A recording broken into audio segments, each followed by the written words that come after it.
Hello friends, welcome to Crazy kitchen Tamil. இன்றைக்கான வீடியோவில் நம்ம சூப்பரான வெண்டைக்காய் தொக்கு எப்படி செய்யுதுன்னு பார்க்க போகிறோம். இது வந்து தோசை, இட்லி, சப்பாத்தி, அப்புறம் ரைஸ் இது எல்லாத்துக்குமே சூப்பராக இருக்கும். வாங்க இந்த வீடியோவில் இது எப்படி செய்யுதுன்னு பார்த்துடலாம். அதுக்கு முன்னாடி நீங்கள் இன்னும் நம்ம சேனலை சப்ஸ்கிரைப் பண்ணலன்னா சப்ஸ்கிரைப் பண்ணிக்கோங்க. அப்படியே பக்கத்தில் இருக்கிற பெல் பட்டனையும் ப்ரெஸ் பண்ணிக்கோங்க.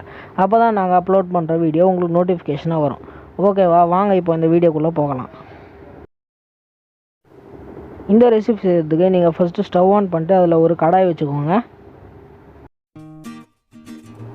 இப்போ அதில் 2 ஸ்பூன் அளவுக்கு எண்ணெய் சேர்த்துக்கலாம். எண்ணெய் காஞ்சதும் அதில் காரத்துக்கு ஏற்ப காஞ்ச மிளகாய் சேர்த்துக்கலாம். நான் வந்து ஒரு 10லேருந்து 15 காஞ்ச மிளகாய் சேர்த்துக்கிறேன். உங்களுக்கு காரம் கம்மியாக வேணும்னா நீங்கள் குறைச்சி சேர்த்துக்கலாம். இப்போ அதில் 1 ஸ்பூன் அளவுக்கு தனியா, 1 ஸ்பூன் ஜீரகம் சேர்த்துக்கலாம்,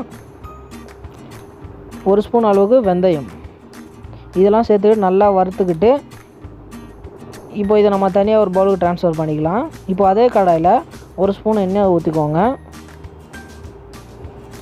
எண்ணெய் காஞ்சதில் அதில் ஒரு தக்காளியை கட் பண்ணி வச்சுருக்கேன், அதை சேர்த்துக்கிட்டு நல்லா வறுத்துக்கலாம்.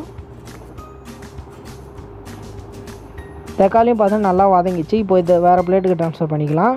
இப்போ அதே எண்ணெயில் நம்ம ஏற்கனவே கட் பண்ணி வச்சுருந்த வெண்டைக்காவை சேர்த்துக்கிட்டு நல்லா கொஞ்சம் குட்டி குட்டியாக ஆகிற வரைக்கும் அப்படியே நல்லா வறுத்துக்கலாம்.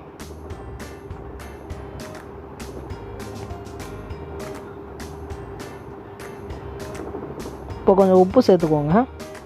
பார்த்திங்கன்னா இந்த மாதிரி வர வரைக்கும் நீங்கள் அப்படியே ஃப்ரை பண்ணிக்கிட்டே இருங்க. இப்போ நம்ம இதை தூக்கி வேறு பவுலுக்கு ட்ரான்ஸ்ஃபர் பண்ணிக்கலாம். இப்போ நம்ம இதெல்லாம் சேர்த்து மிக்சியில் அரைச்சிக்கலாம். உங்களுக்கு வேணும்னா நீங்கள் உரல்லே சேர்த்து இடிச்சிக்கலாம். பார்த்திங்கன்னா ஃபஸ்ட்டு மிக்சியில் காஞ்ச மிளகா சேர்த்துக்கிறேன். அதில் கொஞ்சம் கருவேப்பிலை சேர்த்துக்கோங்க, கொஞ்சம் உப்பு. இப்போ இதை நல்லா பவுட்ரு பண்ணிக்கோங்க. இப்போ பவுட்ரு பண்ணதுக்கப்புறம் அதில் ஒரு சின்ன நெல்லிக்காய் சைஸ் அளவு புளி சேர்த்துக்கோங்க. புளி சேர்த்து நம்ம பவுட்ரு பண்ணியாச்சு. இப்போ இதில் நம்ம ஏற்கனவே வறுத்து வச்சுருந்தா தக்காளியை சேர்த்துக்கலாம். இப்போ அதில் 1 ஸ்பூன் அளவுக்கு பெருங்காயத்தூள் சேர்த்துக்கோங்க. இப்போ இதெல்லாம் நல்லா மிக்சியில் அரைச்சாச்சு. இப்போ இதில் நம்ம ஏற்கனவே வறுத்து வச்சுருந்தா வெண்டைக்காயும் சேர்த்து நல்லா மிக்சியில் கிரைண்ட் பண்ணிக்கலாம்.